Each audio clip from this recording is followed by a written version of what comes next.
All right. Hello, everyone. I'm Alex Mozed, founder, CEO of Applico, co-author of Modern Monopolies, and we are on today's first live stream of Winner Take All, where we talk about all things tech, regulation, monopolies, and much more. I'm also joined by Nick Johnson, also co-author with me on the book Modern Monopolies. And so let's jump on into it. Just yesterday, it was announced that the peer-to-peer car sharing marketplace Turo raised $250 million at over a $1 billion valuation. That makes them one of these hallowed unicorn companies. Turo is a platform. They're a marketplace that lets you rent cars from people that own cars. Think of it as like Airbnb for car sharing. Definitely a competitor to an Enterprise, a Hertz, a traditional car rental company. Their big competitor is called Getaround, who is also I think now Turo has raised more money than Getaround with this raise, but Getaround's also raised at least a few $100 million as well. So now the interesting thing with Turo is that the company that led this round in them, which is IAC.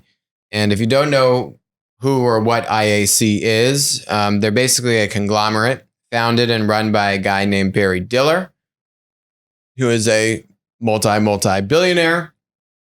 And as you'll see just from this article here, IAC, they call themselves an internet media kind of holding company. They own Match.com, OkCupid. Match.com also owns something that some people may know of called Tinder.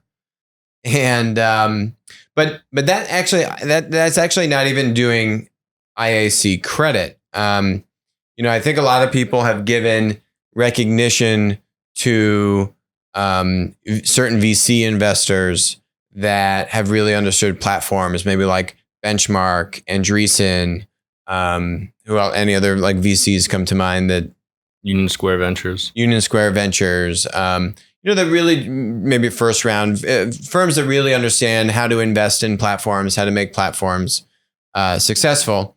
And IAC is kind of flown under the radar. Not many people are. I think I would qualify Barry Diller as kind of like an OG platform guru. I mean, because, look, I'm not an ageist, but Barry Diller has a few years on himself. I don't know his exact age, but he's definitely probably the oldest, most successful platform investor and owner out there. I'm willing to make that statement. What else does Barry Diller do with platforms? Well, you may have heard of a company called Expedia. And in Expedia's 10K, so Barry Diller is the chairman of Expedia. I think IAC owns 16% here of Expedia Group's outstanding common stock. Barry Diller is chairman and senior executive. And there's interesting language in here. So by virtue of the voting power of an irrevocable proxy granted to Mr. Diller, basically what they're saying is that Barry Diller controls the whole company. and that could be a risk, or I guess that could be a pro or an asset. But basically, if Barry Diller doesn't want something to happen at Expedia, then it's not going to happen. And so this was very interesting. And obviously, Dara, who's now the CEO of Uber, has a very close relationship with Barry. Dara's still on the board of Expedia. Dara has said phenomenal things about Barry over the years. Used to be the CEO of Expedia. Dara was. Dara used to be the CEO of Expedia and has really amazing things to say about Barry Diller. But I don't think people think of Barry Diller as kind of a hallowed platform investor, which I think they probably should be thinking about him that way. So Expedia, not a small company. Expedia is in Platt. Expedia over the past few years has been transitioning more of their business model to be more of a marketplace, where in the past they would be more linear. They would buy hotel inventory in the future, hold that on their balance sheet, and then resell that hotel inventory. But over the past few years, they've been transitioning away from that. What else would you add to that, Nick? Yeah, they had the thing that Expedia originally got big on was they called this the Expedia Name Your Price option, where you'd name a price and they'd match you with hotel inventory. that was basically them reselling blocks of hotel inventory at the price they chose that they'd paid for up front. What they do now, increasingly, I think it's about 40% of the revenue as of last year comes from, or 40% of the gross sales that go through Expedia at least come from this agency model, which is where they're acting as the marketplace. The merchant model, which is the old model, basically they're the merchant of record, the reseller, they own the inventory. And they've been moving away from that partly because Booking, which had surpassed them for a while, was wildly successful with this marketplace agency model. And they were moving in that direction as that had taken off. Mm-hmm. Yep. So Expedia is a great story, gaining market share against Booking, moving more towards a marketplace. What's another platform model that IAC owns? You'll see here they have this thing called Angie Home Services Inc. Angie, also in Platt, is one of, if not, the dominant marketplace for home services. You may remember, or maybe not, that in 2017, Home Advisor and Angie's List kind of merged together, made an acquisition, became a public company. And then recently, Handy was acquired by Angie's List, which is kind of like the marketplace 2.0 version for home services. So I would describe an Angie's List, a Home Advisor, as 1.0 in the sense that it's kind of more of a referral engine. You're not necessarily mandating that every customer is completing that core transaction with a producer on the platform and all the money is being controlled and flowing through the platform. There's definitely much more of a referral model in these marketplaces. It's a lead gen model where they connect you to the supplier and then the transaction happens offline rather than through the platform. Exactly. So with this acquisition of Handy, this was fall of last year. Now, what Barry has basically done, he's done a roll up. He's pretty good at these. If we look at Match, and they actually incubated Tinder, but they've now started to corner the market of home services. And be a very viable, if not probably more dominant competitor than, say, an Amazon Home Services and other players that are trying to get into this space. So look, I my hat's off to Barry. I think there's a lot deeper that I'd like to go into some of the things that IAC is doing. But this was very interesting that now they're getting into Turo. Now they're getting into the automotive space. Now they're getting into kind of the Airbnb of car rentals, which I think is a great space for them to be in. And there's a lot of opportunity there. So let's see. Another interesting topic that just yesterday, Fortune had its kind of tech brainstorm conference. And a very interesting speaker, Doug McMillan. We've spoken many times over the past few episodes about Walmart's acquisition of Jet, their acquisition of Flipkart. I think Doug, Mark Laurie, the team there at Walmart really understands platform models, ecosystems very well. I think they've got a very good shot at being the number 2 overarching dominant marketplace behind Amazon, which would be a fantastic success for Doug and Walmart and the whole team. What was interesting from this interview at this Fortune conference yesterday was that they were asking Doug about his investor base. And I think this is the very difficult thing for these public, incumbent, linear, traditional businesses to manage as they make this transition to try to embrace a platform model is, I'm a public company. I've got hedge funds. I've got investors that for a long time have expected me to deliver incremental improvements, to deliver somewhat reliable profit streams, possibly even a dividend. And now I'm spending a lot of money. There's this article last week that we've spoken about multiple times about that Recode article saying that Walmart's losing $1 billion a year in their e-commerce investments for infrastructure and all these things to compete against Amazon. A little bit of a rebellion inside the business against those who felt that Mark's team was getting too much credit for basically losing money. It's still not profitable, the e-commerce unit, even though it's been growing very quickly. So there was a little bit of I would say jealousy or resentment brooding there of the people that say, wait a minute, I've had this hugely successful business that, by the way, makes a lot of money. Why is this guy getting all the credit? And that was a bit of the gist of that article last week. Mm-hmm. The funny thing, too, from the speech today. He says, "Yeah, actually, I know. We may disagree sometimes, but we do all like each other." Yeah. Yeah. So, I mean, look, he did a good job. He kind of brushed it off. Obviously, there's some bias either on the sources for that article or the reporters for the article, whatever. But the interesting part of this interview is actually towards the end. It's around the 20-minute mark.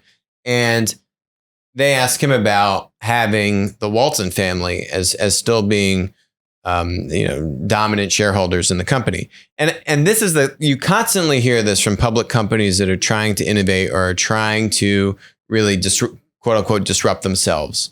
And the challenge that they face for setting expectations in the public markets with public shareholders as to what that's going to look like, because there's a lot of unknowns. And even Doug has admitted that they've missed things, and he thought some things would happen faster than they have already. And they're still relatively new into this transition for their own purposes. So what he was saying is the Walton family has a much longer term point of view. Yep. That would make sense. They've owned the stock for a very long time.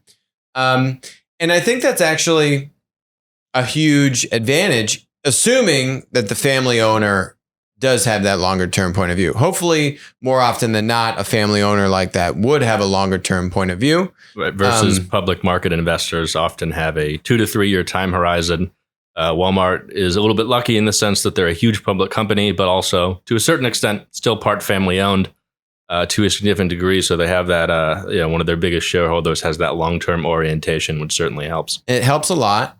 And even just beyond the 2 to 3 year timeline, I mean, you hear a lot about public CEOs saying the quarterly earnings results, and people just judge me on a quarterly basis. How do I deliver quarterly earnings performance yet also invest over the long term? And these things are absolutely fighting against one another in terms of how do you prioritize and balance this out. And it's very hard to just choose one or the other and find that right balance. So, that's a challenge, obviously, for any public company CEO. But to Walmart's credit, I think hopefully this continues to be something that helps them on their journey as we see them transition into this marketplace model. In other news, what just came out, I think earlier today or maybe towards the end of yesterday, is that the EU, the same lady that fined Google Shopping and Android in 2017 over how they were favoring their own shopping sites over other third-party content creators' shopping sites and forcing other handset manufacturers to give the Google apps preferential treatment on Android, that she was given a promotion. And I think she got it completely right on that, by the way. We've always said now that platforms, large tech monopolies, they really don't disadvantage the consumer. Who they do disadvantage is the producer. So in this case, the content creator, other app developers like a Spotify or other content creators on Google search like a Yelp or a TripAdvisor. It's the producer who you could qualify as a customer as well. And they can be disadvantaged, and those platforms can raise prices on them, which is what antitrust precedent looks at. Miss Vestager is her name. And so just yesterday it was announced that she is leading an investigation at the EU level into Amazon and how it uses data unfairly or potentially fairly to compete with its third-party sellers. And this is something we just were talking about yesterday, where absolutely does Amazon use this data inappropriately. We were talking about how they use purchase order information to basically cut out the third-party seller from the transaction and various other examples. What is interesting is literally today was it announced that Amazon settles with the German antitrust probe. It was German and Austrian, I think. I think this was actually later yesterday. Basically, they're trying to get out in front of this news and say, we've got it under control. And what they did, basically, they made a whole bunch of concessions around their terms of service in terms of things like sellers that can sue Amazon if something they don't agree with, what the process is for closing or banning sellers from Amazon. An interesting one was opening up the Vine program. So the Vine program on Amazon is their review program where they have like power reviewers, basically people that do lots of reviews, that give good quality reviews. They'll send them Amazon products early or give them sample kind of products. If you publish a book on Amazon, you typically send some out to early Vine reviewers so that they're there to seed that product when it launches. And that's only available for Amazon products. So basically this outside of books, maybe. Right. Yeah. So this was saying, well, the books is the ones Amazon's selling directly. So that's their inventory still, even if they didn't publish the book themselves. Yeah, not from the marketplace. So okay. the Vine program is going to be opened up to third-party sellers so that they can figure out how to get some of these early reviews from these power reviewers that are weighted more by Amazon's review algorithm. So those are given more weight because they come from these high quality reviewers. But in the past, third-party sellers had no access to that. So that's another way that Amazon has been favoring its own inventory compared to third-party sellers. They have these special programs for things like reviews that help their products, but not other people's. And that seems like it's going to change because that was part of that settlement agreement. That goes back to exactly yesterday or 2 days ago when we were talking about CEO of eBay, Devin Wenig. When Jeff Bezos called him out in his shareholder letter in April, Devin went to Twitter and said, "While I appreciate the ink dedicated to eBay, from the company, from the CEO of the company, not focused on competition, I think I'll dedicate my letter to customers' purpose and strategy. We, eBay, don't compete with our sellers. We don't bundle endless services to create barriers to competition." And it's really this last sentence, really the last two, I guess, but particularly the last sentence that's speaking to Vine. Right. Vine is a great example of a service that Amazon is using to favor itself and its own products as opposed to third-party sellers, which goes to the second to last sentence, which is competing with their sellers.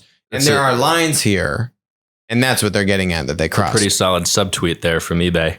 I think that the flip side to that, though, is while Amazon does use these things to advantage its own products in some ways, it also has a lot more services for sellers than eBay does. We were talking about this yesterday as well, that Amazon, because they have all this stuff that they basically use themselves as customer number one, all the fulfillment capabilities that they've built out over decades, they now open that up and offer that to third-party sellers. They have a much stronger fulfillment infrastructure for third parties to take advantage of than eBay does, to the point that some people put their stuff in Amazon warehouses and take advantage of that fulfillment by Amazon program, but they might sell it on eBay. And Amazon will still do that fulfillment for them. Exactly. I mean, I think that, the takeaway here is there needs to be a conversation and guidance that comes from regulators about what is appropriate for a large tech monopoly to compete with its producers. Right. And in Amazon's case, that's its third-party sellers. And certainly Amazon's a monopoly. But if you try and go down the path and say Amazon abuses privacy and we need to break them up because they take advantage of the consumer, you're never going to win. But if you go down the path and say, hey, are they disadvantaging producers? Is Amazon concerned about privacy? Absolutely not. If Amazon was concerned about privacy triggering antitrust regulation or legislation, would they go and then launch an advertising business and pump billions of dollars to an advertising business? Which is one of now their fastest growing areas in the business? Absolutely not. Amazon's general counsel is going to be screaming and saying, Jeff, absolutely, you cannot launch an ad business because we're about to get broken up because of our privacy, whatever, concerns. Right. But no, that's not happening. They get to sidestep that a little bit because they don't have this red herring thing of, oh, it's a free service and you're the product, which is, my point of view, the wrong way to look at it. It's not you're the product. You're in a barter exchange in which you get something, the value of that service, in exchange for your data. On Amazon, you don't have that because it's not just an advertising service. It's not free. You're paying for products versus, Google, you get free content and you can use the search engine for free. Facebook, same thing. So they focus on, this free aspect is new and different. And that really, you miss the producer side of that equation. Because it's not as doesn't affect as many people directly, at least up front. It certainly does on the back end. And we've seen Amazon take action on the producer side before. We saw them adjust their contracts with third-party sellers, maybe in the past couple of months, where they had previously had language in those contracts that would force a third-party seller to agree that it would give Amazon the absolute lowest price. So if you're a third-party seller, you couldn't sell that product for for a lower price on any other website. Otherwise, Amazon could ban you or take away your most favored nation following. clause, basically. Yeah. And Amazon did that proactively. That wasn't even a regulator or anyone looking into that and saying this is inappropriate. Amazon is actively now. There's definitely a task force internally at Amazon that's saying, what are we doing with our third party sellers and where are the lines? And I think the timing of this is not a coincidence that Definitely the not. EU just launched an investigation into this marketplace data stuff yesterday. And literally within 24 hours, we see them settle for an undisclosed amount of money. I presume money is involved with the German and Austrian regulators. On the most favored nation thing too, they're not the first platform to get in trouble for that. All the OTA travel platforms, Expedia, Booking got in trouble for that. They had this rate parity clauses that they had in the EU, sued both Expedia and Booking, and I think some of the other smaller ones as well, and said basically you can't do this, and a lot of that has gone away. And they've had to change how they interact with hotels and what they require in terms of rate setting. Mm-hmm. So this has precedent, and there's a reason for Amazon to be concerned. Back to Barry. So that's it for us today on Winner Take All. Thank you very much, and we'll talk to you soon.